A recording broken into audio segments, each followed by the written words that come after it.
In a world where change is the only constant, Choumil stands at the forefront, guiding title professionals to not just grow their businesses, but to master the art of innovation. With every episode, you're handed the keys to unlock unparalleled growth and stay ahead of the curve. Get ready for a transformative journey.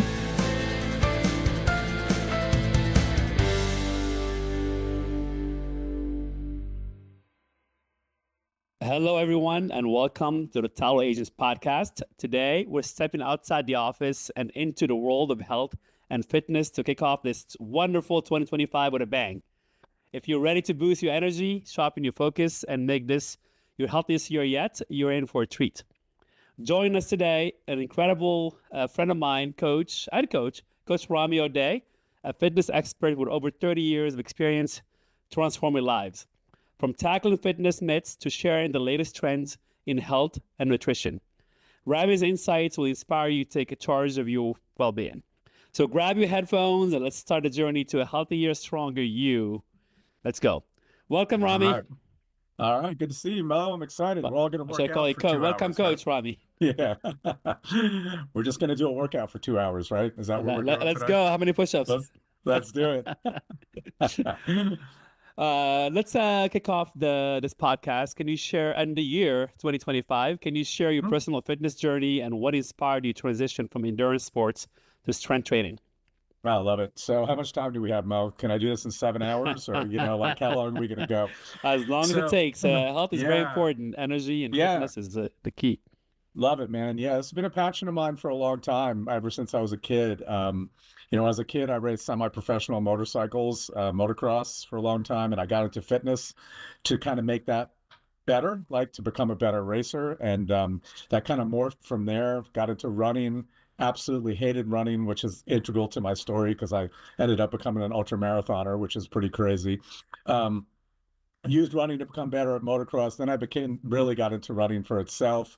Then I got into triathlon, did that kind of stuff for almost 30 years. So I did motocross for about 15 years, realized I couldn't make a living at it, and moved on from that. And then ended up going to college, to graduate school, trained the whole time, was doing triathlons, pretty big amount of them. I did them all the time. And I did that for about 15 years as well. So my journey kind of stayed in the endurance world for a long time. And I really loved it. I got burnt out on triathlon in the 2005, 2007.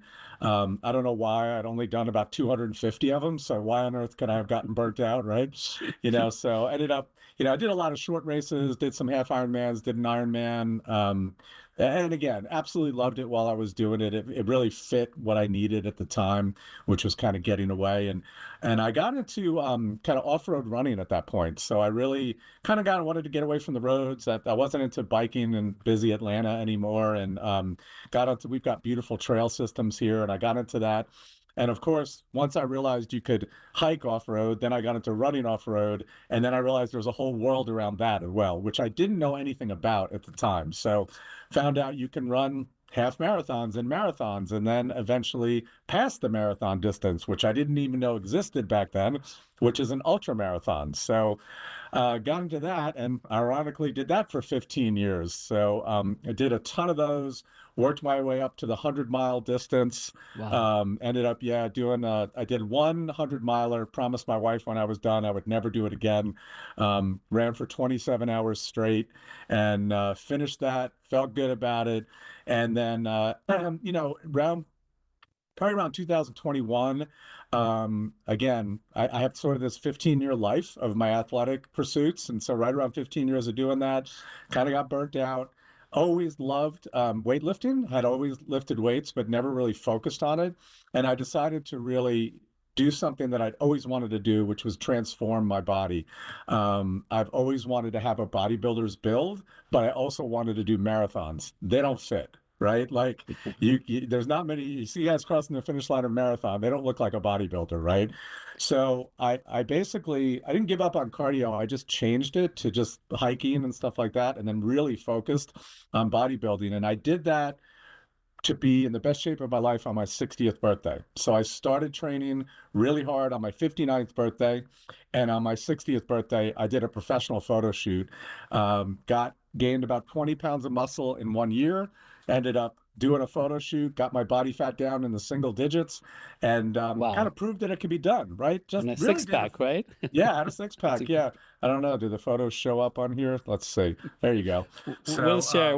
We'll share pictures yeah, and sure, your for link sure. and So somehow show I notes. always have that picture ready, Mo, right? Like my wife is like, Very it's on motivating. everything. Yeah, it's on everything. But that's my 60th birthday. So from there, it kind of just organically happened, right? So kind of we realize this in life, right? Like you do something that you love and you inspire yourself, and all of a sudden other people got inspired. And we're both in this tribe called GoBundance. I had a lot of clients in there that I was coaching, and they were all like, "Hey, we would love if you did," because I was doing kind of general coaching, weight loss, that type of thing. Yeah. And they were like, "We'd love to do a transformation." So I did the first group of guys and gals in 2023 and had about 15 people started and only 3 finished. Shows you how hard it is to do a year of training, from January 1st all the way to the end. And then I did it again last year, and you've been a part of this for a couple of years now. That's You did it incredible. Yeah. last year. Yeah, super fun. We had 27 guys start last year and actually 24 finished. So 24 guys. You didn't get to go on stage because you went to a Tony Robbins event, but it's okay. You're going to do it this year. So, I got to so pass. yeah, you got to pass because you were going to Tony Robbins. So that's kind of, that's my 35-year journey really quick, but that's how I've ended up in this transformational world. It was something I wanted to do and show it could be done at 60 years old. And just so you know, I love accountability, as you do too. I'm going to throw it out to anybody who's listening that I'm actually going to do a full-on bodybuilding show at age 62 this year. Wow. So I've already signed up. I've already hired my coach, and May 31st of this year. So you better be there to throw tomatoes at me while I'm on I'm stage. So holding you accountable back you at you. better, man. May 31st. Write that date down, brother. Yeah. So that's it. That's my journey. That's how we ended up here today.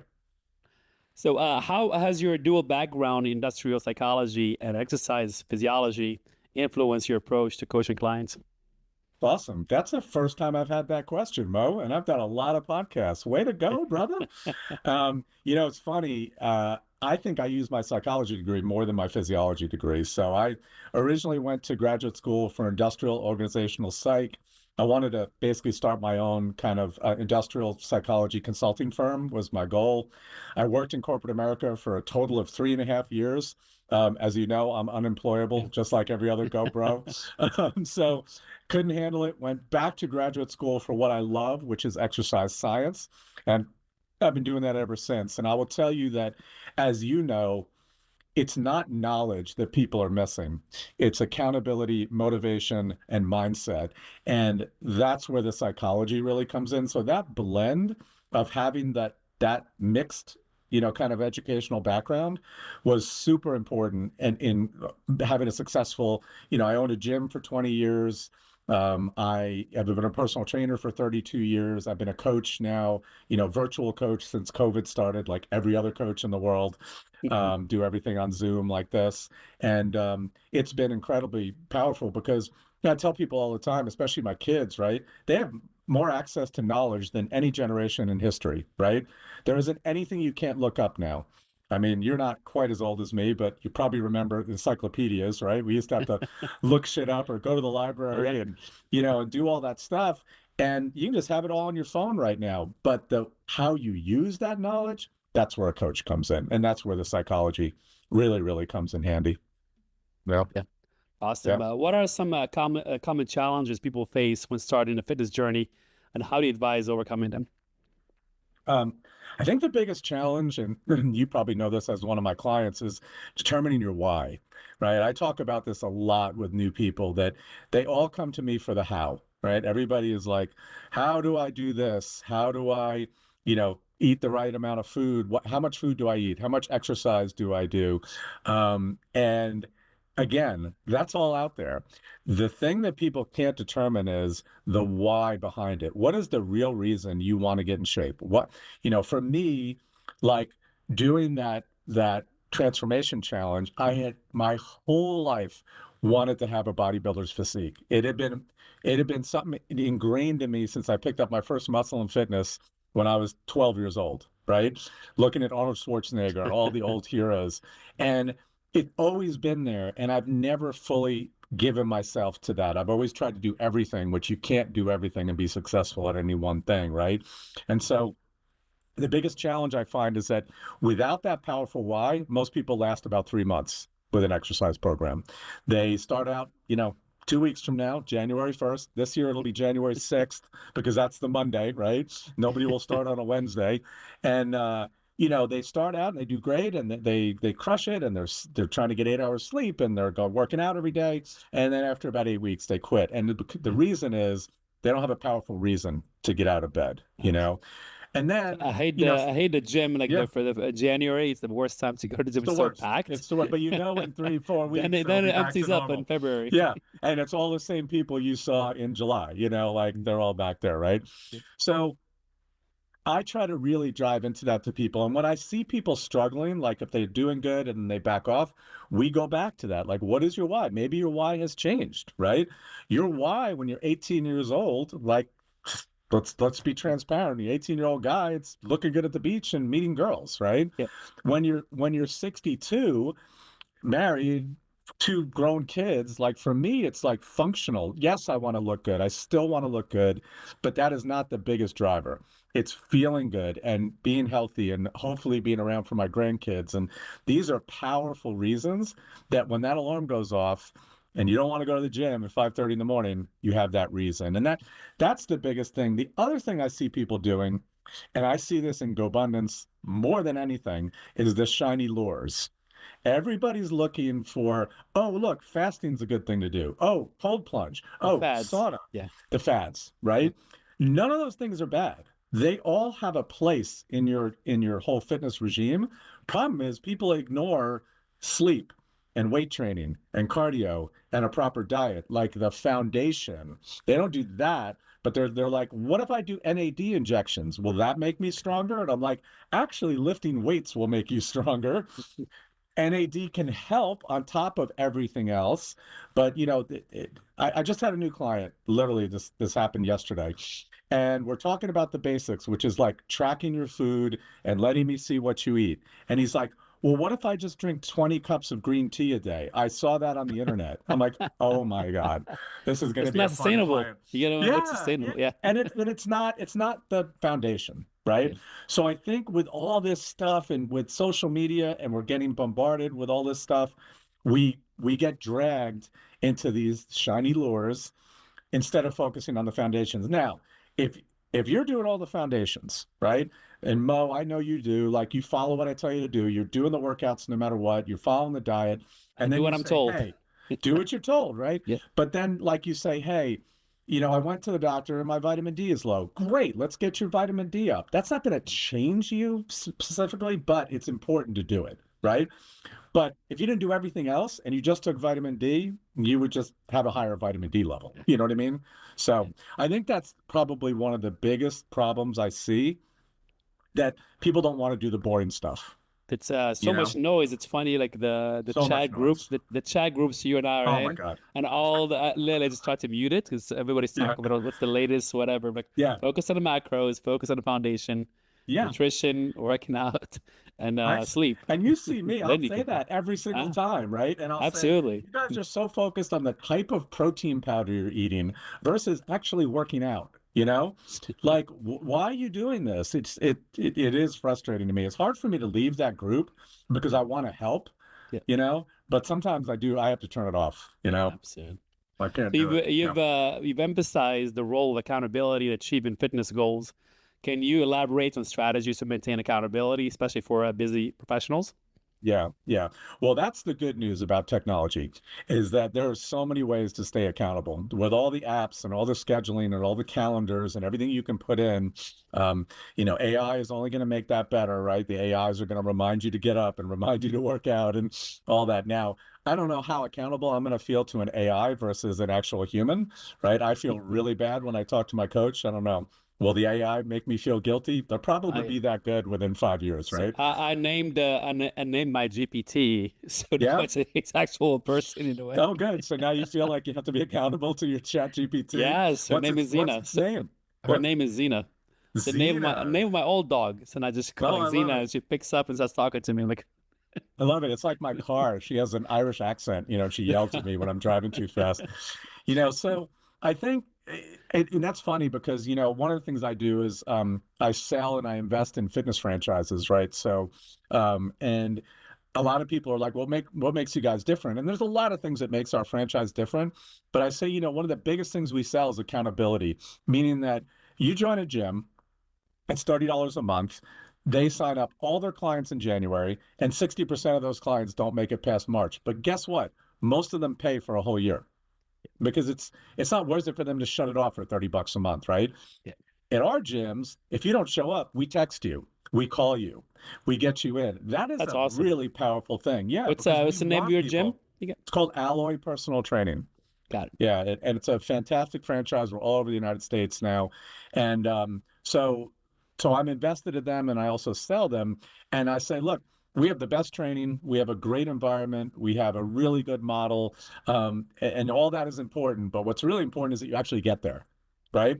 So we charge enough money that it's worth it, right? And that's really, as a coach, yes, I'm going to provide you with a lot of knowledge. I'm also going to dilute down all that crappy noise out there to what really matters. But I'm also going to make sure you get on a call with me and we make sure you did what you said you were going to do. Right. So accountability to me, and look, people like they'll go, wait, you have a coach? Like, you know all this stuff. And I'm like, I need accountability just as much as you guys do. Yeah. That's why I just announced I'm doing this bodybuilding thing. Yeah. I want people to ask me about it, Yeah. And I I look forward to our Monday night calls just for even a lot of stuff you say I know already, but just kind of being there, it's got that repetition, being around all the guys. It's incredible, kind of just to that accountability, being part of a community in a way. Well, one of the things I love about the Monday night call is the feedback when people talk about solutions that they have, because I can give only so much as one person, but if I have 20 guys, you're going to have a guy say something, you're going to go, wow, that's a great idea, right? That applies to my life. This is what I do when I travel. This is what I do when the kids stay up late, whatever it is, and that interaction. So you take just a one-on-one coaching and then you multiply it into the group. And I think that's why the group was so successful. And this is why you're doing it again, right? So we're throwing you back in. I want to look like you when I grow up. Wait till May, man. I hope so. That's awesome. Let's shift gears to for title professionals and entrepreneurs with demanding schedules. What practical tips do you recommend for integrating health and fitness into their daily routines? Okay. This is probably one of the number one kind of pushbacks I get from people, that I have no time, right? I'm too busy. I have 3 little kids. I travel. I work 60 hours a week. I'm a mom of 5 kids, whatever it is, right? There's always an excuse.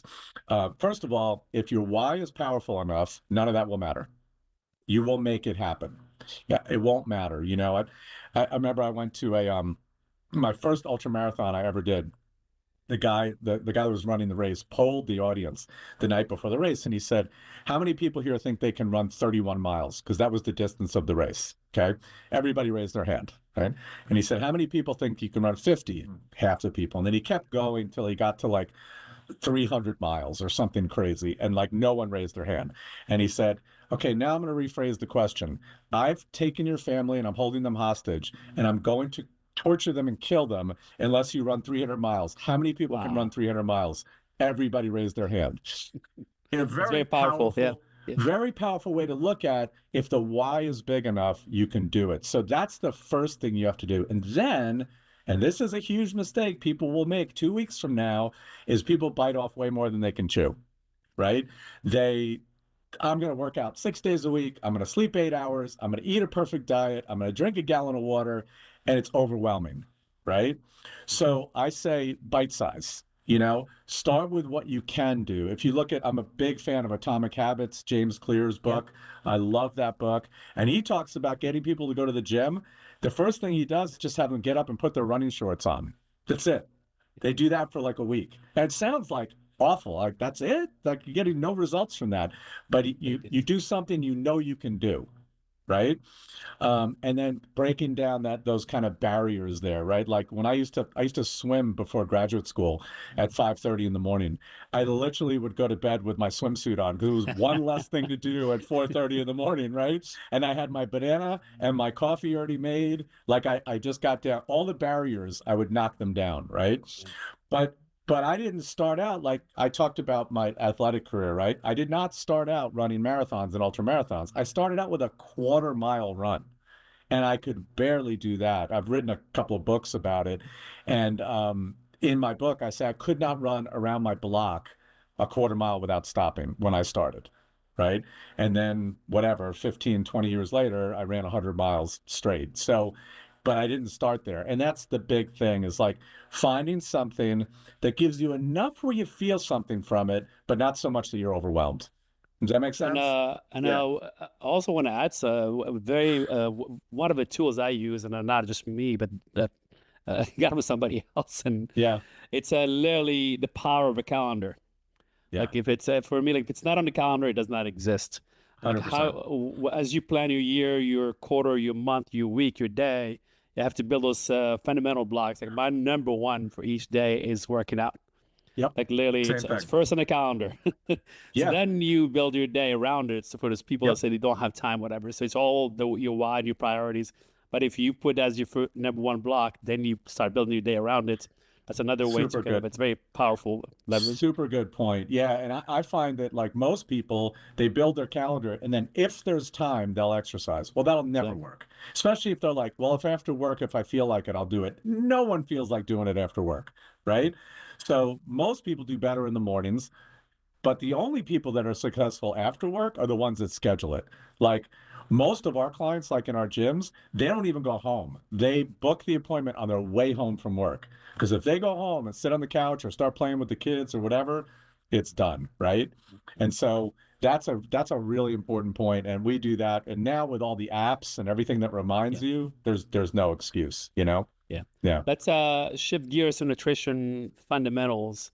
Sure. What fundamental nutritional principles should individuals focus on to support their fitness objectives and overall well-being? First of all, it depends on your goals, right? So, if you come to me and you're 380 pounds and you're looking at bariatric surgery, I'm going to treat you very differently than a 105-pound female who's looking to gain weight, right? So there's there's different. You're training for your first marathon versus your first bodybuilding show. Very different goals. And, but the majority, 80% of people that come to me want to lose body fat and hopefully want to keep their muscle, right? That's kind of their goal. First thing I have people do is awareness, right? And accountability, which is logging your food. So, there's great Is it apps. Fitness Pal, or is Yeah, that the My best Fitness one? Pal is my favorite one. That's the one It I links use. right to, I have an app that I use and it links to my app, which is phenomenal. As a coach, I can see all your food right in front of me when we do a call. It's very easy to use. It has a great memory. It's really cool because it learns you, especially now with AI. So I eat the same foods almost every day. So I just plug in those foods for a week and I don't even have to do anything now, right? And then whatever different things I do. So the first thing is accountability and awareness of what am I eating? Nobody knows. They think they're doing good. I use the example of had a client who said, "Well, I start my day with a latte, full fat latte, and a bran muffin at Starbucks. That's healthy, right?" So I did the math. It was over 1,000 calories Whoa. just for a coffee and a latte because it was full fat, whole milk, and their bran muffins are 650 calories. Wow, it's a lot of And calories for one. but this person didn't think they were doing something. They thought they were doing something healthy, but they were gaining weight, right? That was their first meal. This was a small female who her total calories for the day were 1,200 to 1,500. She's eating 1,000 at breakfast, right? Yeah. So we just changed that to a non-fat latte and an egg white bite, which is 150 calories, and Those she are started losing weight. delicious. The They're Starbucks. amazing. We're doing a Starbucks commercial here. I love it. But that awareness is super important. And then I tell people the most important macronutrient that you need to focus on is protein. So if you do nothing else, That was the best thing I yeah, learned from you. Like literally, it's focus on amazing. protein. Yeah. Yep. And you focus on your protein first, especially when you're trying to lose weight. So, set a goal. Different people will tell you different things. I do somewhere around a gram of protein per pound of body weight. If you're overweight, it's going to be less. So we'll go by lean mass. That takes a coach to calculate that for you. But as long as you're getting, somewhere around 3/4 to 1 gram per pound. So if you weigh 200 pounds, 175 grams, a lot of protein for most people, right? It's a lot. Yeah, it's very hard It's to a get to lot. that. But the good news is it's low in calories and it fills you up. And it builds muscle and it doesn't make you crave more food. I always tell people, how many times have you eaten a plain chicken breast and been like, God, I can't wait to have another chicken breast?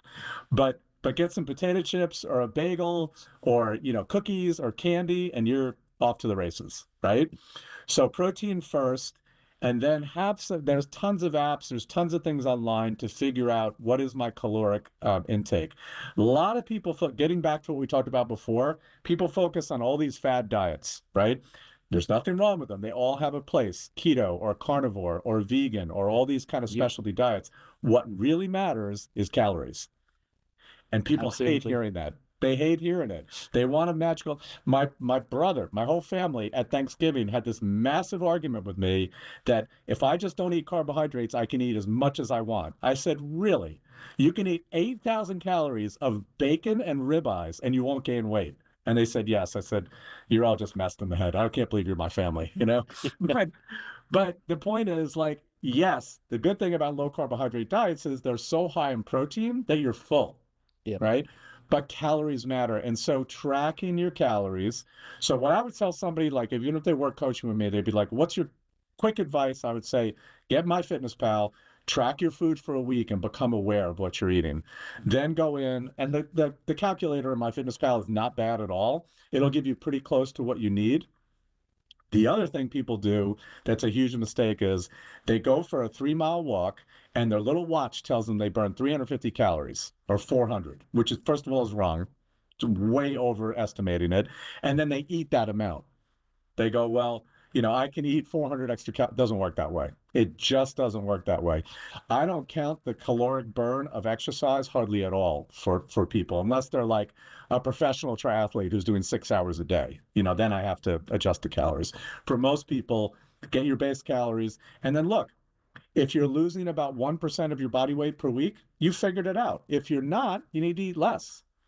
If you're trying to gain weight, like in you and I, we go through cycles, right? Like you're going to have a time where you're putting on muscle and then a time when you're burning fat. So, I mean, that's sort of, 5 hours of nutrition in 3 minutes. But I mean, that's really the most important thing. So we're talking about appetite and nutrition. What's the latest on the semaglutide and GLP-1s? That's the number one question I get all the time. It's a super hot topic. First of all, they absolutely work, right? Like nobody debates that. It's the best-selling drug of all time. It just passed Viagra, so there you go. So it's super, super popular. They work a couple of different ways. I will tell you that I don't think they've actually figured out all the ways that it works, because there's people that do it and then they stop taking it and they're still losing weight. So there's something that's being changed in people's brain chemistry, but it's not everyone. Hardwiring might be different. That's not everyone, by the way. Some people do really well, go off it and gain all the weight back. So the caveat, the one thing I want everybody to hear, and I love when Peter Attia talks about this, is that if you have to lift weights and you have to eat protein when you're on one of those, because you will lose up to half of your weight will be muscle if you don't do that. By the way, if you lift weights, like you saw this when we did the cut last year, you didn't lose any muscle because you were still lifting 4 or 5 days a week, right? In fact, you can gain muscle during a cut, which is not easy, but you can. So these things absolutely work. I've seen incredibly good results. I've seen some people get not much out of them, and I've seen some people sick as dogs. I think it's super individual. I know that some of them act a little differently, tirzepatide versus semaglutide, that it has less GI upset. It depends on the amount. What I'm excited about, there's a couple of things I'm excited about with them. One is that there are people looking at microdosing them. So you do your cycle, you lose 30 pounds, and then you go on a really low dose, basically like insulin, for the rest of your life, and you just never gain the weight back. That's exciting. The other thing that they didn't even predict is what it's doing for addiction. It is curing major Yeah, people are giving up drinking and pornography and gambling and, all this stuff Smoking. that they smoking. Yeah, yeah, like they didn't even know, giving up sugar, without even thinking about it because it's changing that brain chemistry. I have a client who's lost 150 pounds. She was 300, now she's 150. It's pretty crazy, Wow. right? Yeah, she looks amazing. And I said, what did it do for you? Besides cutting your appetite, we know that, right? She said it turned off the noise in my head. Because people that get that big, there's a chemistry in their brain that's always thinking about food, and it's different. People think, oh, everybody's the same. It's not true. I know people. I look at like my son, for instance. He's 6'4", and at one point he was 148 pounds. He's a rail, right? We've got him to 180 now. Like I've been feeding him protein shakes and all this. He's like, Dad, I just can give or take food. Like I can go a day and not even think about food. His brain doesn't work that way. I know other people that all day they think about food. And that chemistry is turning it off. So I think it's really exciting. What I don't like seeing is people that do it and don't exercise and don't eat protein. They look terrible. You see their bodies are just floppy.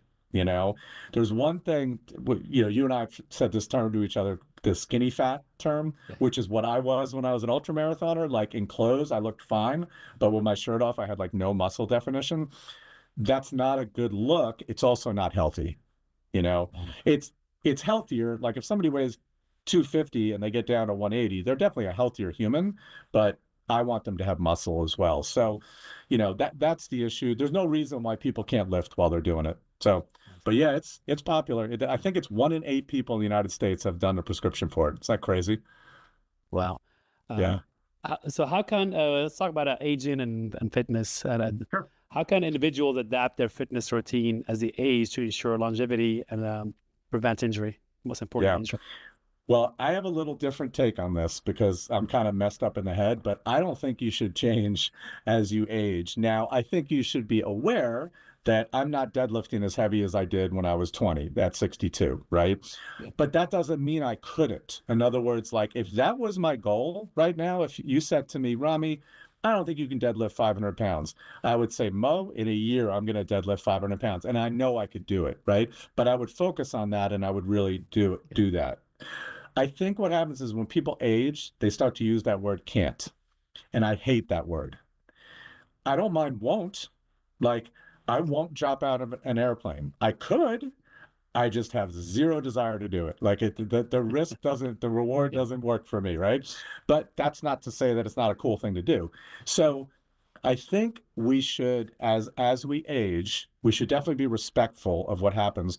The thing I've seen change most in my body from I started lifting weights when I was 15 and I'm 62 and I still lift 5 days a week is how long it takes me to warm up. I used to literally get out of my car, go right in the gym and start bench pressing and never have a problem, right? Now I go in the sauna for 10 or 15 minutes. I do like 5 warm-up sets, super light, and then I'm totally fine. If I go to a GoBro event and everybody jumps in the gym and they don't warm up, right? And a bunch of alpha guys, 20-year-olds and 30-year-olds, bunch of 20-year-olds, and they're like, Coach Rami, let's see what you got. I'll fall into it, and that's when I get hurt. So I say to people, really focus on your mobility and your warm up as you age, but don't let age hold you back. I am physically in better shape now than I was when I was 25, by far. I can lift more, I can do more. I'm definitely not as mobile, right? There's no doubt about that, but I don't work on it enough. That's, accountability. I definitely should work on that more. But I think that there's that limiting beliefs that people have, right? And they start to say, well, how old are you now, Mo? 55. 55. You don't look 55, first of all, and I don't think you have that at all. I've never heard you say can't. I feel better, better shape and strength and the energy than in my 20s. Yeah. And I like we talked about this before the podcast started, that you're going to be traveling a lot, as you always do. Yeah. And I hate when guys say, well, I can't work out when I'm on the road. I say, yes, you can. You're just choosing not to. It's not easy, but none of this is easy, So I think, progressing, I think what happens as we get older, we start to neglect the weight training and we work more on like walking or biking or swimming. The weight training becomes more and more important as we age, not less. We did it when we were younger because we looked good, right? But They now you say got to do it to live. lifting is the fountain of youth. I guess they say. Yes, 100%. 100%. Muscle tissue is the useful tissue, right? It's good for diabetes. It's good for fat loss. It's good, it makes you look better, makes you feel better. It's great for your hormones. Having more muscle and less fat is the way to go, And so I think, the good news about weight training, it doesn't take a lot of time. It takes effort, but it really doesn't. 45 minutes to an hour in the gym and you're good to go. It's People can, fun. yeah. I enjoy the lifting more than doing cardio. Yeah, most people, most of the guys I know do too. And Yeah. I've gotten like that. I was a cardio addict, and I love hiking now, right? But like running doesn't call to me anymore. I think I did a bit too much of it, but we running 100 miles. Let's stick with mindset. What Sure. role does mindset play in achieving health goals, and how can individuals cultivate a positive and resilient mindset towards fitness? Oh, these are amazing questions that you're just coming up with right out of your head. It's incredible. It's amazing how much you have That's these. how These are amazing I awesome. am. You are, you are. It's all from Me and my listening. Xena. Yeah, that's right. Zena helped you out. Your chat GPT did them all. I'm sure you plugged that in. That's awesome. So, mindset is like we getting back to the why, right? Is so, so important. And, I'll give you an example of getting sick, right? And so I have this theory that everybody gets sick, myself included. I just picked up something my wife and I was brutal, right? Did we stay home? Did we stay in bed? We had a trip scheduled. Both of us were sick as dogs, like almost walking pneumonia. We had a trip scheduled to Turks and Caicos with best friends. Did we cancel it? Nope. What did we do? We sucked it up and we went, right? And we had a great time and we took care of ourselves. We didn't overdo it or whatever. But my mindset is the minute you start talking about, I'm sick, I'm tired, my back hurts. Look, we all have all of that, myself included, right? I raced motorcycles for 15 years. You think my body's not dinged up? I just went and did stem cells earlier this year, and the guy was like, "Oh, I can tell you raced motocross." Like he was doing an ultrasound. How'd that go, by Um, the way? How oh, was we'll it? talk about it. Yeah, I'll talk about it after. But yeah, I'll tell you about that experience. It was amazing. But if I talked about all that stuff all day, that's all I would think about.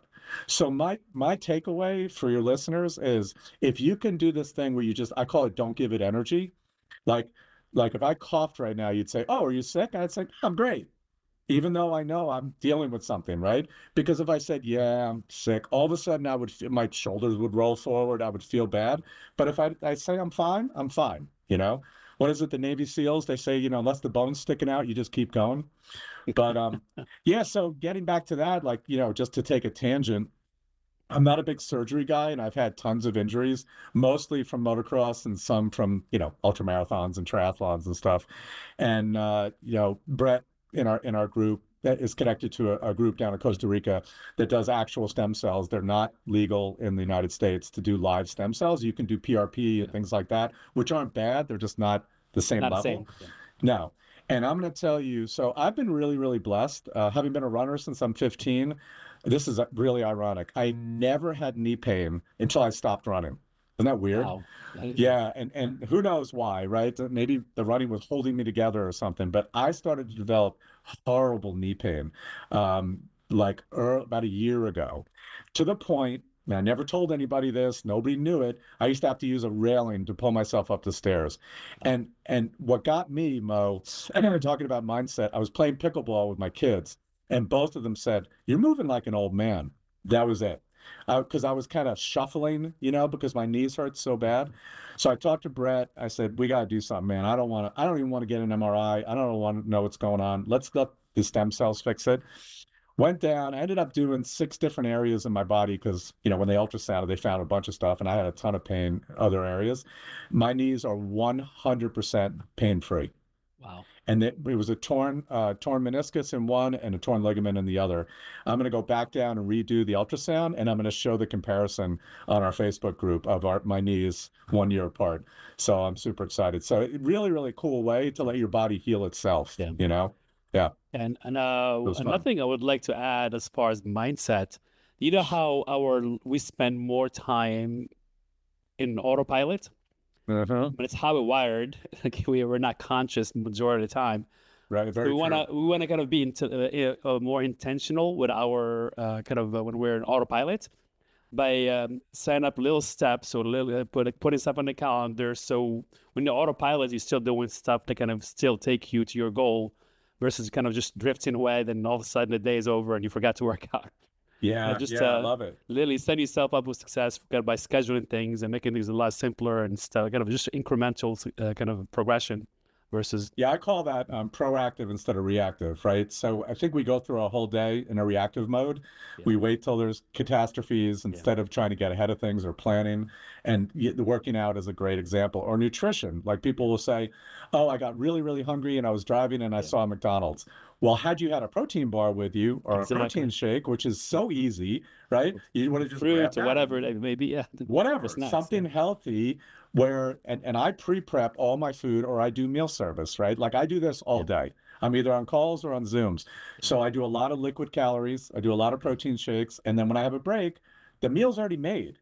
So It's you not don't like want to think about it, take the whole thought process out of it, just all that decision fatigue goes away. Exactly. And by the way, when I don't do that, because I'm human, I mess up on my diet. 100%. We You all know, do. like if I don't, like I'll even plan ahead. Here's a great tip for your listeners. Say you're really on a strict diet plan, like you're going to eat 2,000 calories a day. That's your limit, right? But you want to go out to dinner with your family. Plug in the dinner in the morning and then eat around it. By the way, you will not eat a lot during the day. I'm just telling you, because most dinners out are 1,000 to 1,500 calories, right? But like even when I'm on a really strict, like when I do my cut, I still like to go out for a steak once in a while or something. And my coach says, yeah, that's fine. Just work around it. So I'll plug in. And by the way, a steak and broccoli and a potato, no bread, no appetizer, no dessert is still 1,000 calories at like a Longhorn. Wow. Yeah. And that's a healthy meal. So add in 4 pieces of bread, couple of cocktails, appetizer, fried appetizer, 3,000 calories. Yeah, 2,500 to 3,000 on average when you go out. And so the best thing is to just not go out that much. But I enjoy going out to dinner, so that's a good thing. So that gets back to what you just said, is that intentional.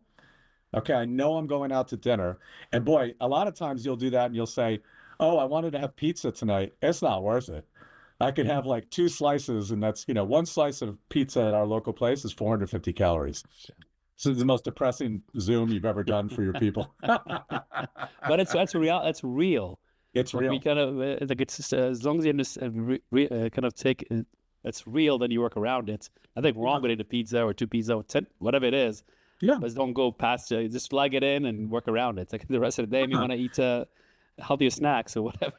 Yeah, like we've got this new group, right? We got 11 or 12 new guys coming in, and a lot of them are like, well, what's the diet going to be? What's the food? I'm like, whatever you want. I said, it's called flexible dieting. You just got to stick to my macros and stick to the calories. And you can have a slice of pizza. You can have some M&Ms as long as you can. Now, can you have 10 M&Ms? Most people can't, right? But I can have 1 slice of pizza, right? It can fill me up. I'm totally fine. I can have 1 of something. I can't have 1 Halloween candy. Doesn't work for me. Right? I'm going to have 50. Yeah. So you just got to know, I think, knowing yourself. And then getting back to the mindset, your awareness, and like what you just said is so important, Mo, honesty. A lot of us are really, it's hard for me to be able to say that. You're like, whoa, coach just said he can't eat 1, piece of candy. I can't. I have an addictive personality. That's why I ran 100 miles, So. Yeah. That's the beauty, like working with you. Like you have this allotment of calories and percentage of protein versus carb versus fat. You can work around it, eat whatever you want. Yeah, As long as you hit those, which is beautiful. Like it's not very restrictive in a way. Yeah, some people were like, what about fasting? I'm like, well, I mean, it's hard to get all your protein in if you're only eating in a 6-hour window. But if it helps you, especially when we're cutting, right? Yeah. When we're in that, which means we're in a caloric deficit, no problem with fasting, because eating in 8 hours, if you only have 1,400 calories, heck of a lot easier. Yeah. Remember at the end when you started to get dizzy and I was like, oh, you need to drink some water. Yeah, you need to drink some water, brother. You need some electrolytes. So I told you that was coming, but yeah. Cool. So we're getting close to the end here. Do you have a favorite quote? That's a great question.